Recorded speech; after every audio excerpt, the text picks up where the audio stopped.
আগের ভিডিওতে দেখেছিলে ট্রেনে আমাদের ডিনার কিন্তু দিয়ে দিয়েছিল। প্রতিটা ট্রেনে 8:30টার মধ্যে কিন্তু ডিনার দিয়ে দেয়। আমি নিয়েছিলাম ভেজ আর আমার হাজব্যান্ড নিয়েছিল নন ভেজ। আমরা যখন একসাথে ট্রাভেল করি আমরা কিন্তু এরকম করে অল্টারনেট করেই খাবার নিই। সেমই থাকে সব কিছু, শুধু নন ভেজেরটা চিকেন থাকে আর ভেজে পনির থাকে। আমার যেহেতু পনিরটা বেশি ভালো লাগে তার জন্য আমি সবসময় ভেজটাই চুজ করি। এছাড়া ডাল, মিক্স সবজি, ভাত, দই আর আইসক্রিম থাকে। খাওয়া শেষ করে ট্রেন যখন চলে তখন বেশ ভালোই লাগে, দোল দোল দুলুনি ফিল হয়। এরপর সকাল হলে দেখছি ব্ল্যাক ডায়মন্ড নিয়ে একটা রেলগাড়ি ছুটছে। তো ইট পাথরের শহর ছেড়ে চলে আসছি অনেক দূরে। তো সকাল 8:30টার মধ্যে আবার ব্রেকফাস্টও দিয়ে দেয় আর সাথে দেয় জুস, সস, একটা ব্রেড। আর যেহেতু ও নিয়েছিল নন ভেজ তাই ওকে দিয়েছিল ফ্রেঞ্চ ফ্রাই আর একটা অমলেট। আর যেহেতু আমি নিয়েছিলাম ভেজ আমাকে দিয়েছিল ফ্রেঞ্চ ফ্রাই আর ভেজিটেবল। এরপর দিয়েছিল গরম জল, এটাতে কিন্তু চাটা তোমাকে নিজেই করে নিতে হয়।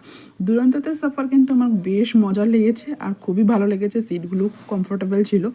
এরপর ইট পাথরের শহর ছেড়ে আমি যখন মাঠের এই সবুজ ঘাসগুলো দেখছিলাম মনটা কি খুশি হয়ে যাচ্ছিল। আর এখানকার ওয়েদারও কিন্তু খুব ভালো ছিল, আমাদের ওখানকার মতন পলিউশন নয়। তারপর চলে আসলাম দিল্লি স্টেশনে। দিল্লি এসে দেখলাম বাপরে বাপ কত ভিড়। এরপর যাব রুমের দিকে, একটা রুম নিয়েছিলাম কারণ আমরা একটু ঘুরুঘুরু করতে যাব, সেই জন্য ওয়েট করছিলাম। ভাই আসার কথা ছিল।